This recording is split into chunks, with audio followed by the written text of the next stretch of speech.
Welcome to Ben Meiselas on Breaking News.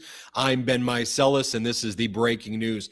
Apologize for the scheduling change. Normally, the show airs 4:30 Eastern, 1:30 Pacific. But we had these shadow hearings taking place, and Congressman Robert Garcia was going to be asking some powerful questions. We got word that was going to be taking place, and it was of one of the individuals who was shot 5 times by Donald Trump's Border Patrol Gestapo in Chicago, Miramar Martinez. I'm going to play that clip in just a moment of what went down. But Congressmember Garcia was going through the text messages that the Border Patrol Gestapo was sending to each other after shooting Miramar Martinez 5 times. And they tried to frame her and say that she was ramming her vehicle into the Border Patrol and ICE vehicle. They shot her 5 times. They arrested her. They basically dragged her out of the hospital while she was still getting treated. And then they sent text. The Border Patrol and ICE Gestapo were sending text messages to each other. Vile, sexualized, violent, disgusting messages to each other that the Democrats in the House and the Senate were able to unearth, and that Miramar Martinez's lawyers unearthed during the criminal case, which was ultimately dismissed against Miramar after all of the evidence came to light.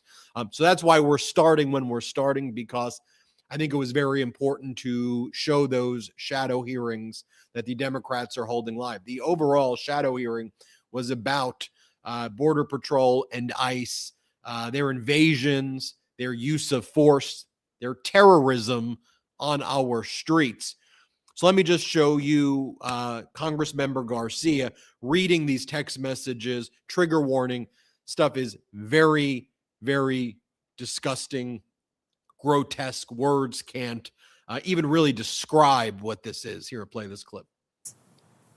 It's disgusting, shameful, and it gets worse.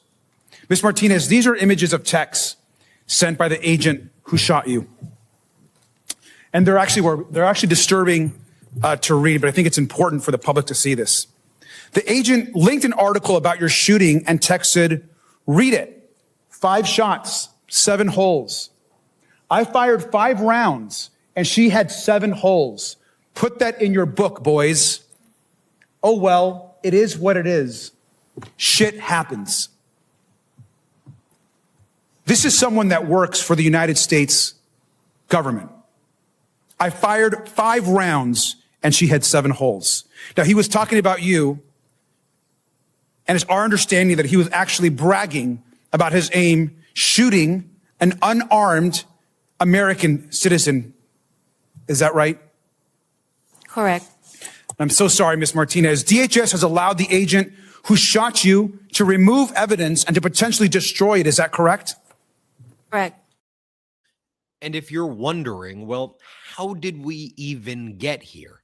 Well, the person in the Oval Office is a felon, is a fraud, is a bankrupter, someone who was Epstein's close friend, someone who has been found in a federal court by a federal jury in a civil case to be a sexual abuser. By the full jury, they found he was a sexual abuser. This is someone who on audio bragged about molesting or grabbing women by their vaginas because he says you're rich and you get away with it when you're rich. It's someone who said Epstein's a great guy who likes women on the younger side. It's someone who said he uses his beauty pageants of girls to inspect their naked bodies. So when you put someone with 0 character, or in fact has the character of a felon and all of those things I just said, this is what manifests. And this is why you can't normalize this behavior, because the split screen taking place, what was going on there in the shadow hearings, and what was going on in the Oval Office as Donald Trump was asked by Caitlin Collins of CNN about the Epstein files. fact that Donald Trump's name is in those files 38,000 times in the partial release of the 3 million documents on Friday. Let me just repeat that. 38,000 times in 5,000 documents, and not passing references like, oh, Donald Trump's the president. No, some of the most grotesque and vile of conduct alleged against Donald Trump by confidential informants, by women, by girls. To be clear, they're just allegations. They need to be investigated. Real accountability is needed. To be clear, in other countries, this is toppling world leaders right now. Poland has launched a full-fledged investigation to determine if the Epstein files permeated its ranks at the highest level. You have Slovakia's national defense minister having to resign. You have Lord Mandelson in the UK having to leave his political Liberal Party, and to, and basically, he already resigned his position as UK ambassador to the United States. You have people rightfully talking about whether the owner of the New York Giants, Steve Tisch, who's in these things, should lose the team. These are accountability is starting finally a little bit, but not in the cabal, the center of the cabal, which is the White House. It's where it's originating and emanating from. 38,000 times? Think about 38,000 times of anything. Like, imagine your name being mentioned 38,000 times anywhere over the course of your life. They should just be called the Trump files at this point. 38,000. And we've done deep dives, as you know, on the MeidasTouch network into all of the dark secrets that lurk in those files. We went through everything. And I should mention, Trump's DOJ then re-traumatized the victims and survivors by giving their identities and personal identifying information. Heck, there was an entire file of photos of underage girls that they released. They had one job. The one job was just redact the names and faces of the victims and the survivors and the personal identifying information and release everything else. When I was a litigator, we would deal with far more documents than this. They like to go, oh, if you stack up the documents, it's taller than the Washington. Who cares? Okay, that's what lawyers deal with. You deal with terabytes of documents. You have software that helps you. You work in teams. You figure it out. You don't whine about it. Okay, it was actually an easy task that they had. Release all the files, redact the photos of the survivors and the victims. And the Trump DOJ leaked all of that information, put all that information out. When that was their one task, we had to reach out to the DOJ at the MeidasTouch network saying there was a whole file of underage girls. Take it down. What are you doing? What are you doing? And they finally took that file down. The hell is going on here? But this is what Donald Trump was doing in the Oval Office, where he said, he goes, it's time we move on, he said. And he goes, and now there's nothing that came out about me in these files that's bad. I'm vindicated. Here's what he said moments ago in the Oval. Let's play this clip.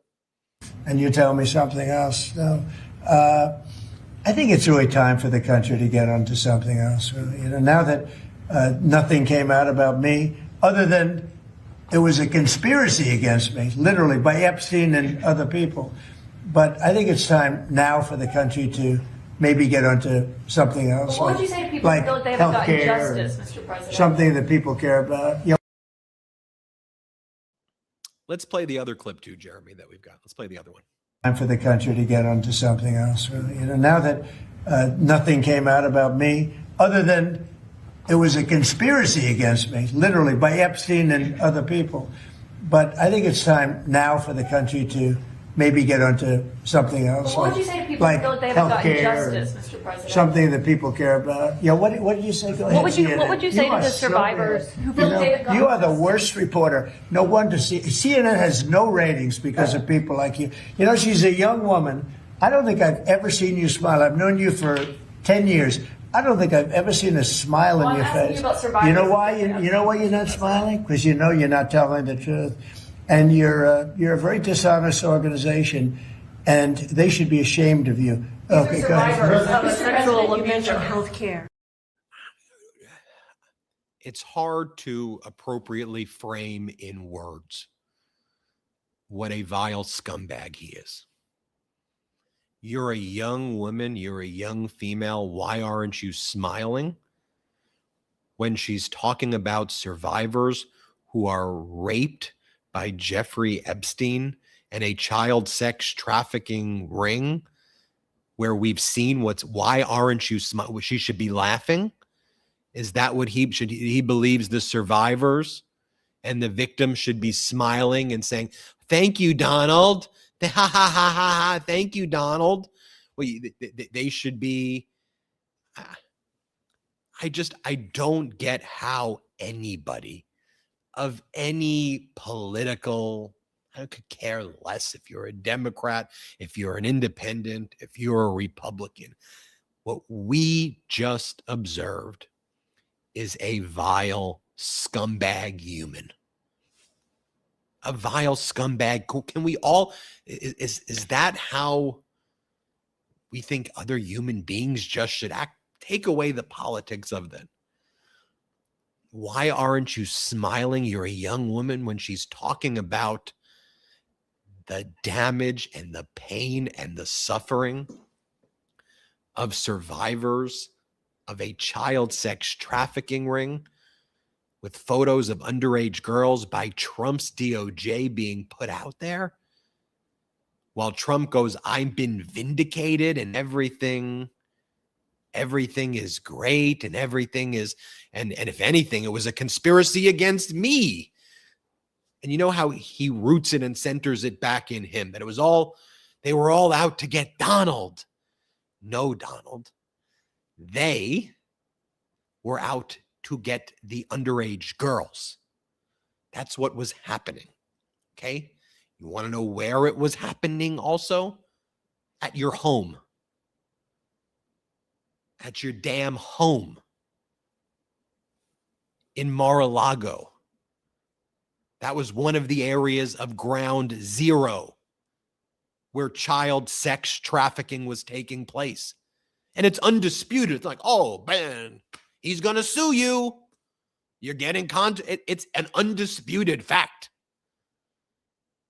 that Virginia Giuffre, an underage girl, was sex trafficked and found by Donald Trump's own words. He took the property. Epstein took the property from Donald. That's how he referred to Virginia Giuffre from Mar-a-Lago at the spa. The Mar-a-Lago spa was brought to Epstein's house a few miles down the road. That's what was happening. So it is a moment where we should just reflect 13 minutes into the show, where I've only shown 3 clips, right? 1, Donald Trump's paramilitary officers mocking a young lady who they shot 5 times, that she has 7 holes because they shot her 5 times, boys. 7 holes, boys, is what Trump's paramilitary was texting each other after shooting and almost killing a young lady who was innocent, then framing her, then mocking her and sexualizing her and trying to throw her in prison, but for her lawyers getting her hands on those documents. After almost killing her, they would have tried to throw her in jail for the rest of her life. You have that. And then you have Donald Trump saying to Caitlin Collins, "Why aren't you smiling? You're a young lady." She's like, "Because I'm talking to you about child sex trafficking when your name is all over these files 38,000 times and Americans want answers and you're out here claiming you're vindicated?" sorry if it's difficult to ever want to even speak to anybody who supports Donald Trump. How could you? Because it tells me if you've watched what we just watched in 15 minutes of this episode, you are a sick human.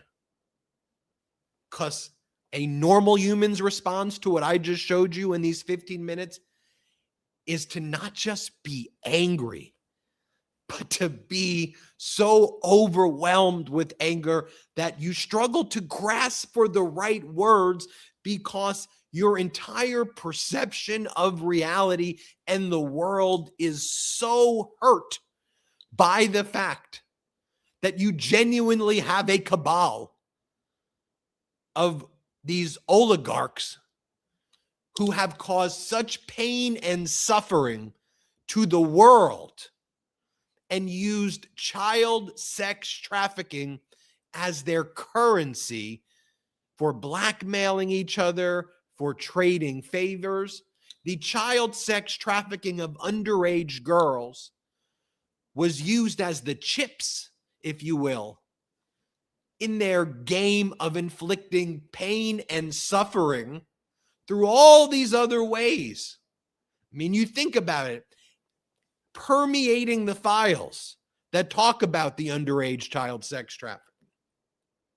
You have discussions about propping up the MAGA fascist Brazilian former president, Bolsonaro, talking about Brexit, talking about working with Putin in all these different ways, talking about propping up Bitcoin, talking about the annexation of Crimea.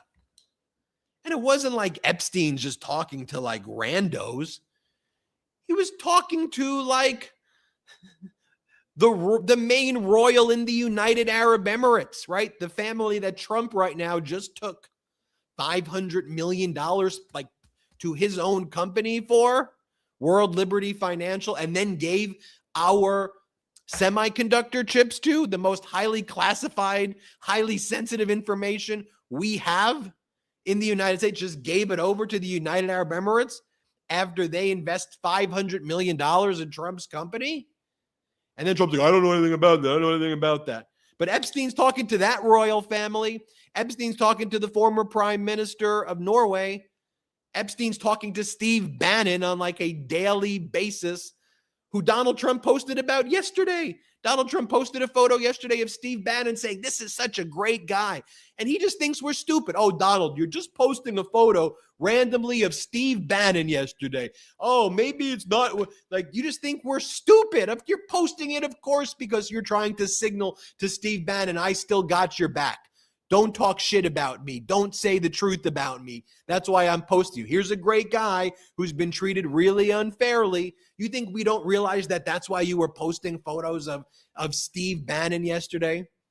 Right? You've got Epstein speaking to that guy, Lord Mandelson, one of the top people at the time in the UK.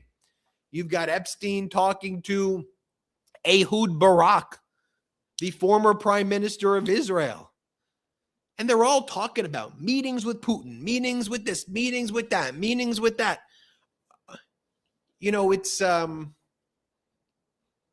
it is, the deeper you go into these files, it is a dark rabbit hole to go down, but it is the truth. And for all of these years, Trump and his MAGA thugs have been weaponizing all of this stuff against their political enemies. And like, it didn't make much sense, right? I mean, it's like Pizzagate, where you're talking about using the pizza as a code word for children, and that it's happening at pizza restaurants. Like, what the hell are they even talking about? You go through the files and they're using pizza as the code word. Quite frequently, it appears, for their dastardly acts. So they were literally just using all of the sick things they were doing to project it upon everybody else. Deep state this, deep state. They were it. They were doing it. They were the ones. And then Caitlin Collins asks a question. Why aren't you smiling? Oh, then of course the Howard Lutnick stuff in there.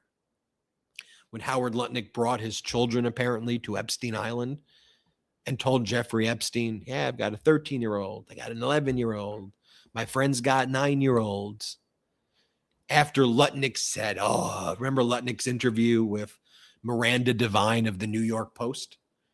Remember we showed you that interview? And Howard Lutnick was like, Epstein was my neighbor. I think he bought his home from Epstein next door.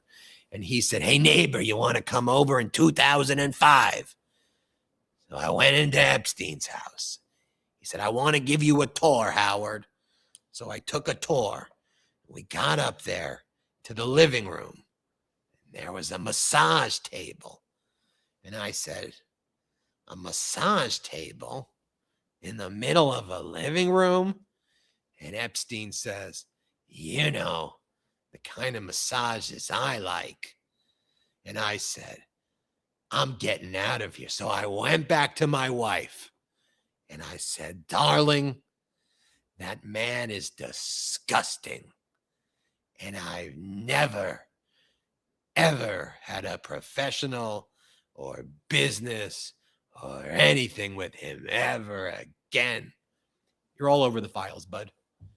You're all over him. Brought your kids to the frickin' island, apparently. He gave you $50,000 in 2017 when you got some award. They're communicating.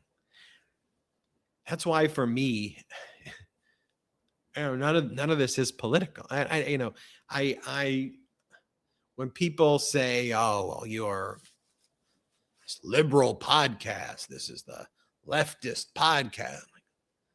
What are we saying? What are we talking about? I don't think I've described anything right now that to me feels actually political, right? I'm trying to just talk about some common sense stuff that we should all of us agree to. Jeremy, do we have that post of the Texas delegate, the J6 activist, as she calls herself? And she was posting on social media. Here's what she writes. Her name is Trisha Hope. I feel physically ill, as MAGA as you can get. I mean, she calls herself a J6 activist. I feel physically ill knowing I work so hard to support Trump, and it appears he is a sick pedophile. I can't fathom the evil mind a person has to have to harm children. I think she posted something else as well, where J.D. Vance, he wants to talk about today, fantastic lineup for the Turning Point USA halftime show, including the great Bob Ritchie, a.k.a. Kid Rock. And this Trisha Hope says, not a word about Epstein files from Turning Points, but watch the halftime show. Pound sand. Right? Horrible, horrible stuff. Now, I did a whole deep dive on Putin's name being mentioned in these files. Hey, Jeremy, before I show what Trump said about Putin today, in the stack that I sent you earlier, yesterday, he was also talking about Putin, and I think we have this, where he said that Putin agreed because it's so cold in Ukraine. Putin said that he would stop sending Shahid drones and ballistic missiles and cruise missiles. And Trump didn't use the word ceasefire yesterday when he was in the Oval Office, but he implied that there was going to be a brief reprieve, a time where Ukraine could have some rest.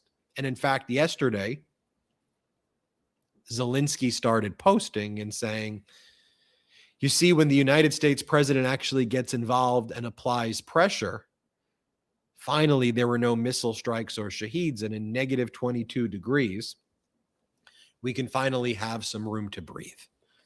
And they were thankful and they were grateful for just a very short period of time of no bombings from Russia.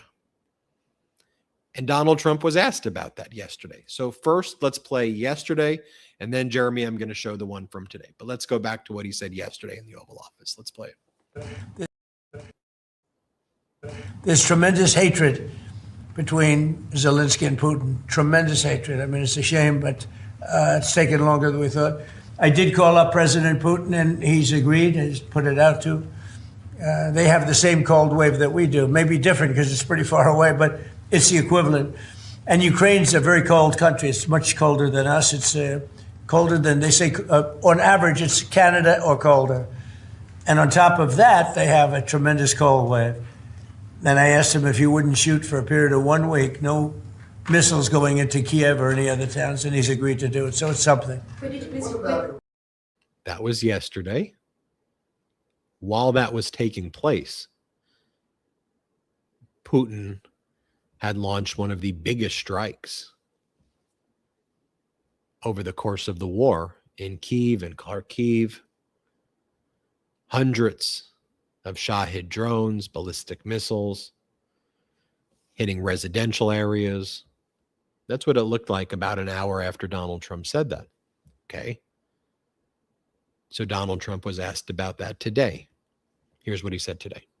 On Ukraine, Mr. President, yesterday you were talking about how Vladimir Putin had agreed to a pause during the cold weather. Overnight, those attacks have started up again. Apparently, the worst. It was Sunday to Sunday, and it opened up, and he hit him hard last night.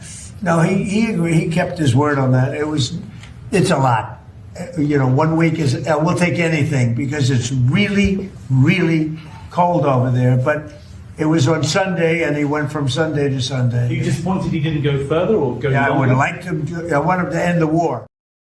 Okay, well, Donald Trump promised that on day one after the election, that the war that Russia started, Russia invaded, Russia's the bad guy. Okay, it's not you saw how he was describing it in the first clip. Zelensky and Putin, they don't like each other. Well, I wouldn't like somebody who burglarized my home. Does that make me as culpable as the burglar? Okay. Ukraine is far worse what happened in Ukraine. They got invaded. And by the way, go through those Epstein files. Epstein is identified as Putin's money manager by an FBI high-level confidential informant. Epstein is Putin's money manager. And when you go through the files, he's having meetings with Putin, or at least describing them, not with random people, with people who are prime ministers who would know Putin. So seems to be conceivable that those meetings actually were taking place. Epstein referred to all the great opportunities that would arise out of the annexation of Crimea in 2014. Donald Trump, right there, after promising he would end the war on day one, he said even before inauguration, we'll take anything. Putin kept his word. He said what he was going to say.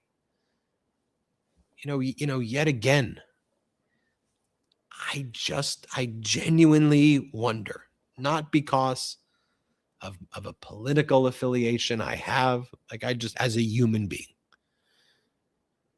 I wonder, and especially all that we know now with the 38,000 references to Donald Trump in the Epstein files and the thousands of references to Putin,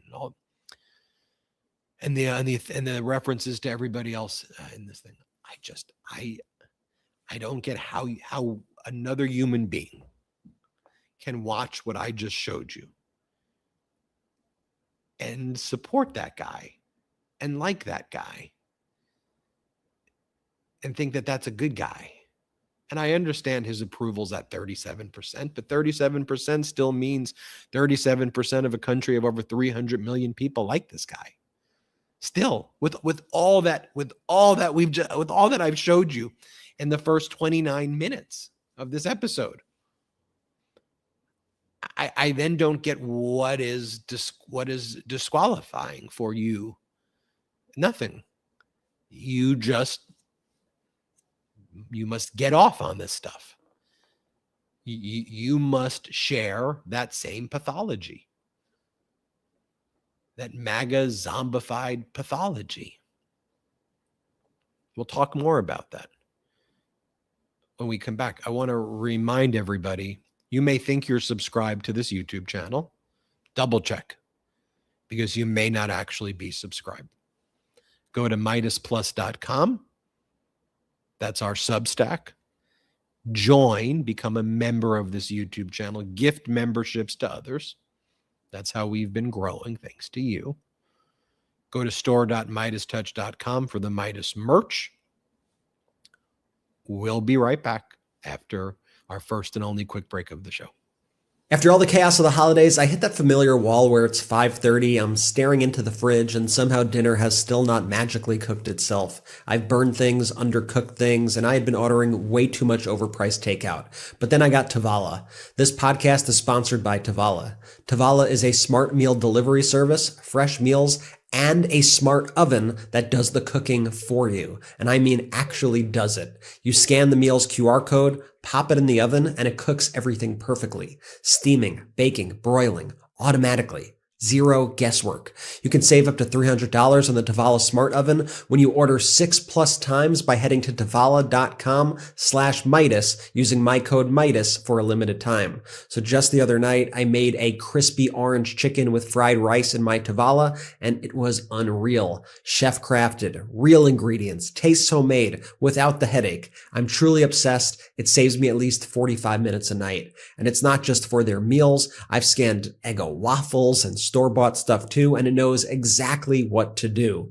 With high-protein, calorie-smart, gluten-free, and comfort food options, Tavala lets you eat better without the effort. Honestly, it finally removes dinner from my to-do list, and that alone makes it one of my favorite sponsors ever.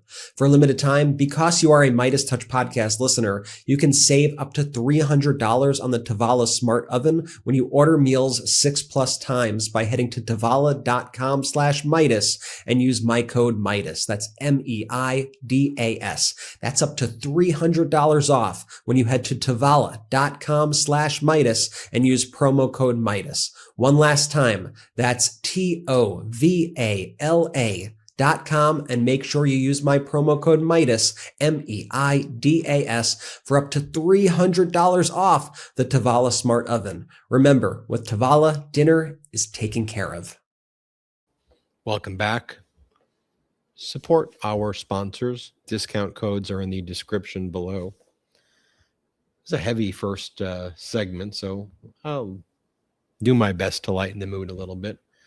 The MeidasTouch Network sent a reporter named Secret Service Sam to check out movie theaters in Los Angeles and Pasadena and the surrounding areas to see if people were actually seeing the Melania movie.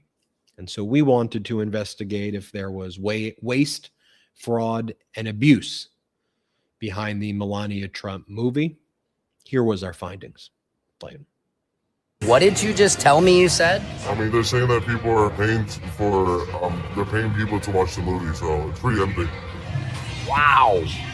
That sounds like evidence of fraud. Secret Service Sam here for the MeidasTouch Network, and I am so excited because I am here outside the theater in Pasadena. This is the entertainment capital of the world, and I am here to see the Melania movie. Is this fraud? I'm not sure. It's packed. Patriot, Secret Service Sam here outside the Regal in downtown LA to see my final showing of Melania the the movie. That guy just told me they've actually paid people to come see this movie, but I got the limited popcorn. Let's go in the theater and check this one out. I'm sitting in row F8, F for fraud. And I've been told I'm the only person in this showing. Now, this is laughable. There is just, they don't even have like a proper sign. Never seen anybody talk about their mom's death with such little emotion. He just told Melania that he won and she didn't give a shit at all. Dear G, how are you? Nice story about J.E. in the New York Mag. You look great on the picture. I know you are very busy flying all over the world. I've never seen so many people in a movie theater. How was Palm Beach? I cannot wait to go down. Give me a call when you are back in New York. Have a great time. Love, Melania. This is the best, most emptiest theater I've ever been in. This is great. I've never been able to stand in the front row of a movie. Nobody's asking me to sit down. This is great. Have you ever watched a movie this close? Is anybody in here? Give me an E. Give me a P. Give me an S. Give me a T. Give me an E. Give me an I. Give me an N. What's that spell? Epstein file. That is fraud. That is fraud. Nobody is in there. It was just me. Hey guys, how you doing? That Melania movie is terrible. Don't go see it, guys. Do not. That's some real investigative work right there. Thank you, Secret Service Sam, for the service you did to our nation there in identifying the waste, fraud, and abuse at the Melania movie. I think it's undisputed what we just observed right there. I want to show you, though, what these MAGA sycophants in the House of Representatives are saying today. This was a press conference that they held. Here's MAGA Republican Congresswoman Lisa McClain. Here's what she had to say about Donald Trump recently. Here's how she believes he's been acting. Let's play it. Strongest president ever. I have complete trust in President Trump that he will continue to enforce the rule of law, including each and every one of our immigration laws. Strongest man ever. I mean, these people are the biggest clowns. I don't even know how.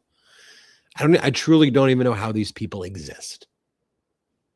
MAGA Mike Johnson, Republican Speaker of the House, says that you can't in any way lighten the enforcement requirement of federal immigration law.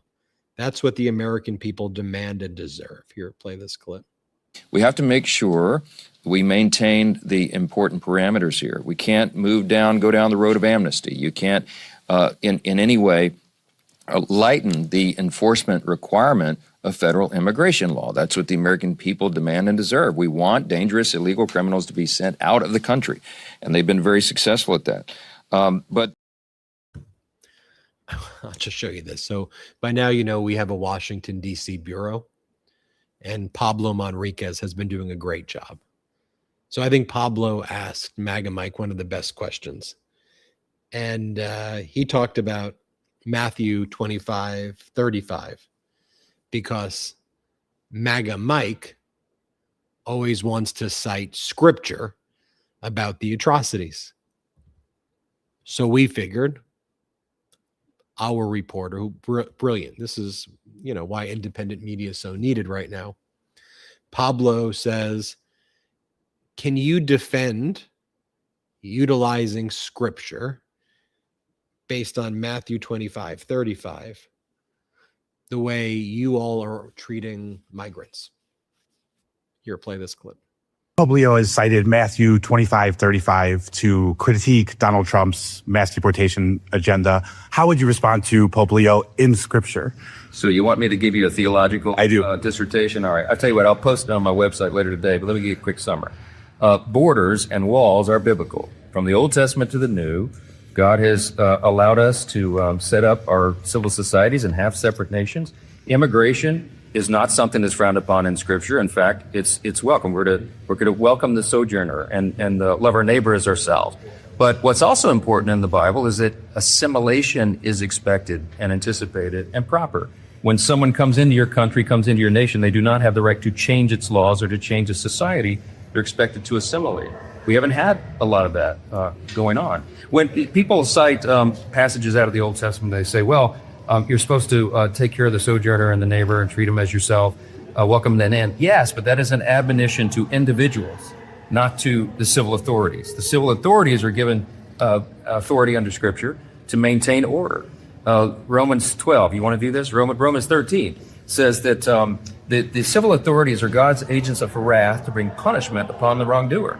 And it says if you do right, you have no fear of the civil authorities, but those civil authorities are necessary. It's a calling. It's a calling to maintain order in society, and we have not had that. When Biden and Harris opened the borders wide for 4 years, we had as many as 20 million illegals come across the country, and we all know many dangerous people, hardened criminals, child molesters, rapists, murderers, all the rest, terrorists who came into the country. We did not take care of our borders. Sovereign borders are biblical and good and right, and they're just, because it's not because we hate the people on the outside, it's because we love the people on the inside. We should love our neighbor as ourselves as individuals, but as a civil authority and the government has to maintain the law. And that is biblical and it's right and it's just, and I'm happy to have this lengthy debate with anybody anytime they want to, and I'll post on my X page the longer dissertation on that for you today, okay? Thank you. Did he cite Romans 12:13? I thought that's what he said, to say that his view is that his God endorses ICE and Border Patrol. Is that really what we just heard him say? I just Googled what is right. Excuse my ignorance that I didn't know what Romans 12:13 says, but share with the Lord's people who are in need. Practice hospitality. Doesn't seem to be what he said there. That's what I heard him saying, Romans 12:13. Okay. Just a Google search. What about Todd Blanche? What's the official position of our Department of Justice? Todd Blanche is basically the top official at the DOJ. He's the deputy AG who promulgates what's the DOJ's policy positions, right? What is the handbook? What does the manual say? What's the guidance to prosecutors? Let's listen to what Todd Blanche has to say as it relates to Jeffrey Epstein. This is the guidance to investigators about partying with Epstein. Let's play it. As some of the people we saw on camera at the rallies. Is there any chance that any of these individuals who partied with Epstein and engaged in relations with minors will be prosecuted? Any chance? I'll never say no, and we will always investigate any evidence of misconduct. But as you know, it is not a crime to party with Mr. Epstein. And so as horrible as it's not a crime to email with Mr. Epstein. And some of these men may have done horrible things. And if we have evidence that allows us to prosecute them, you better believe we will. But it's also the kind of thing that the American people need to understand, that it isn't a crime to party with Mr. Epstein. It isn't a crime to have Didn't look like that's all that was going on some of those photos. I mean, if the photos could speak, some of them look pretty bad. That's right. And unfortunately, photos can't speak. And so we need witnesses and we need evidence. Are there videotapes that you all have? Or that's the official position. That's what they're going with. That the DOJ's view is partying with Epstein. Not that bad. Even Laura Ingram's like, yeah, but some of the photos look really bad. Some of the videos, the emails look really bad. Really bad. And they're going to go with partying with Epstein is great, all good. And Trump's going to go with the only thing the Epstein files showed about Donald was that Epstein wanted to hurt Donald Trump. Just stupid. This is not what the file, it's not what the file said. There's still 3 million documents missing. Probably 50 million pages, because a document can be multiple pages. So probably 50 million pages missing. By the way, where are all the financial accounting records? Where are all the bank records, right? Epstein was involved in a billion dollar money laundering scheme relating to the sex trafficking. So undoubtedly, there exists bank records day by day, month by month, year by year, multiple banks. Where's that? That's not here. Those alone should be millions of pages. And it will be a tedious task to read the bank records That's what lawyers do. That's what when I was a litigator, that's what you do, right? I was one of the lead lawyers in a case against a Ponzi scheme in California called Medical Cap Holdings, MedCap. And there was MedCap 1, 2, 3, 4, and they would be these special purpose vehicles, and MedCap 1 would raise money, and then MedCap 2 would raise money to pay the investors of MedCap 1, and MedCap 3 would do, and the whole business model was that they would, allegedly buy receivables from medical centers, and then they would collect on the receivables, and you would invest, and they would buy the receivables for, 50 cents on the dollar, 45 cents on the dollar. Why am I bringing this up? Because, there was a SEC case brought against MedCap. SEC had a receiver. The guy's name was Tom Seaman. And we were the law firm. And our job was to go through, I could give you multiple other case examples, terabytes of financials, terabytes. So when the Trump's like, and by the way, I had 5 lawyers on my team who we worked with. That was sufficient. Maybe we had a law clerk or 2 also. And we would do the document review. We would go through millions of pages. We would use keyword terms, search terms, and we'd go through them every day. You'd spend 16-hour days. It wasn't quite as fun as when I get to do YouTube videos or podcasts or write on our Substack, MeidasPlus.com. But I'd sit there, show up, get into the office at 7:30 a.m., right after graduating Georgetown Law, show up, 8 a.m.,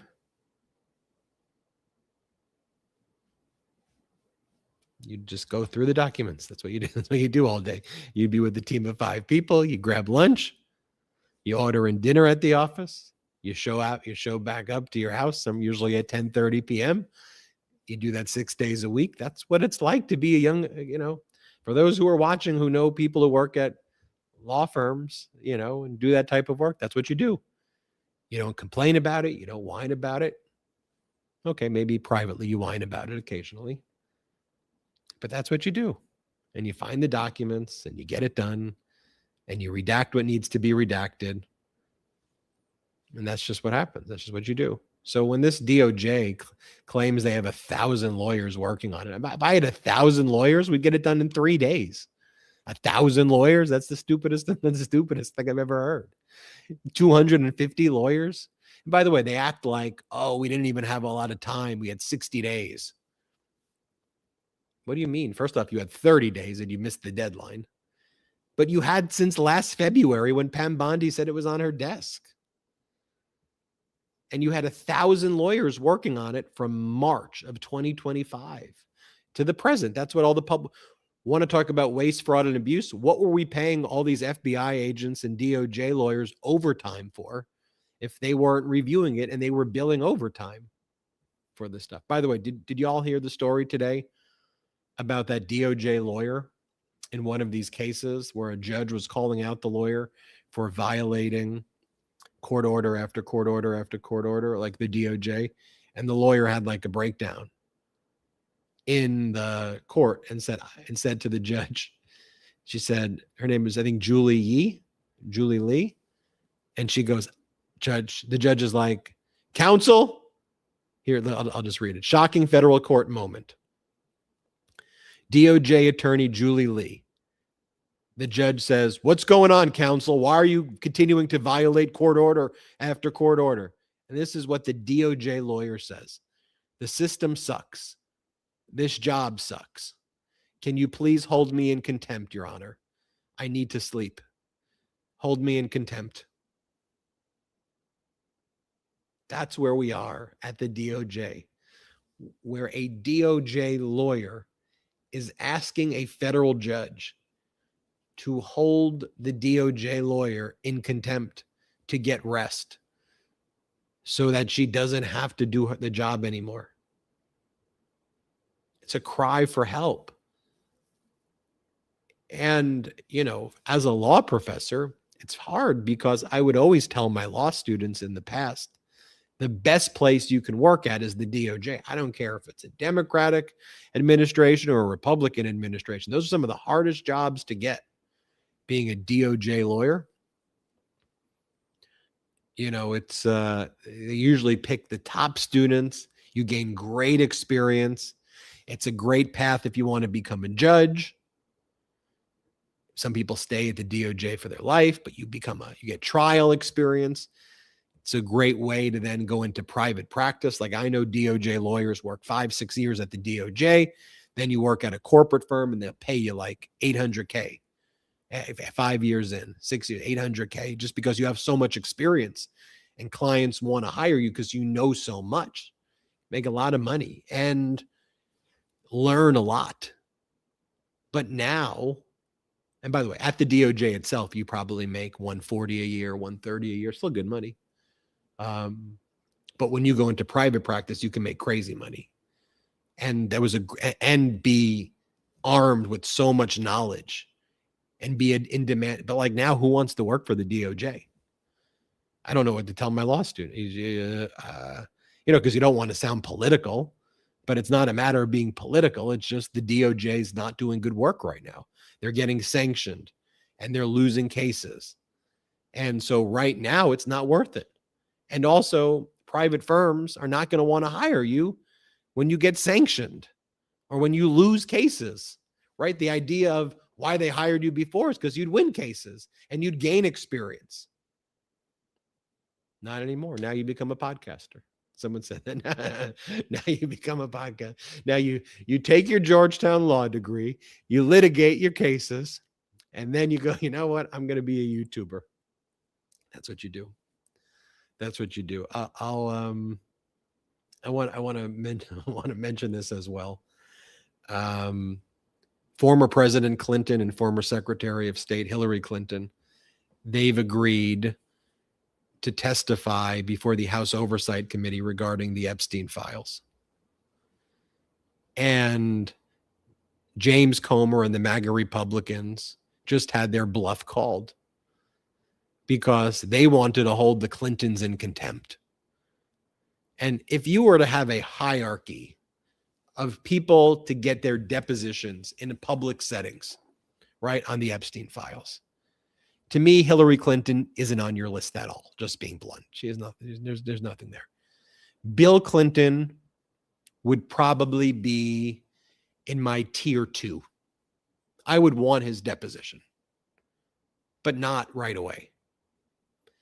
And depending on what my tier 1 witnesses told me, I may or may not want Bill Clinton. But I certainly would not have him tier 1. Trump tier 1 for sure. Why? Because the sex trafficking was taking place at Mar-a-Lago. That's why, not because his name is Donald Trump, because he was close friends with Epstein. So Bill Clinton, I would put on my tier 2 people who had highly suspicious interactions with Epstein. Tier 1 would be my co-conspirators, people who have made public statements that like Epstein's a great guy.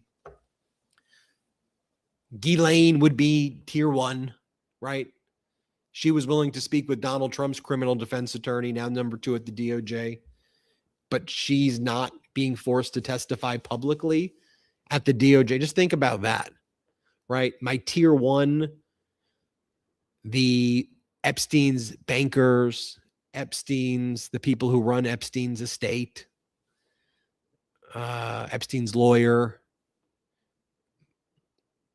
Those are like those are the people who I would want first. Obviously, the former Southern District of Florida United States Attorney who covered it up. People forget Pam Bondi was the AG in Florida when Epstein was involved in the sex trafficking ring there. So anyway, Bill Clinton and Hillary Clinton will testify. But we want it to be done in public too. We want a public hearing. Just think about that though. That they want a public hearing. And James Comer and they're all going to try to avoid that. But Bill Clinton and Hillary say they want a public hearing. And James Comer's like, what am I going to do now? If we do a public hearing, everyone's going to be talking about Donald Trump. Yeah. The Democrats are going to spend the time at the public hearing talking about where's Donald Trump. We've seen Hillary Clinton at the Benghazi hearing. She said that for 12 hours. 12 hours. And so, so they've agreed to testify publicly. Now what? Now what? Well, I'll tell you what. The remaining 3 million documents need to be released. Now, in my view, all of the victims and survivors whose confidential information was leaked, to me, they should be able to sue the federal government for traumatizing them. And it's a legal violation. So I think they should be able to have a claim against them. I think that when we read these emails and the people who are involved, they need to be investigated and they need to be held accountable. It's very simple. It's very simple. And that starts at the top with Donald Trump. So I'll end the episode where I started it. 38,000 times Donald Trump's name appears on this batch of files. In 5,000 documents, his name appears 38,000 times. What are we talking about?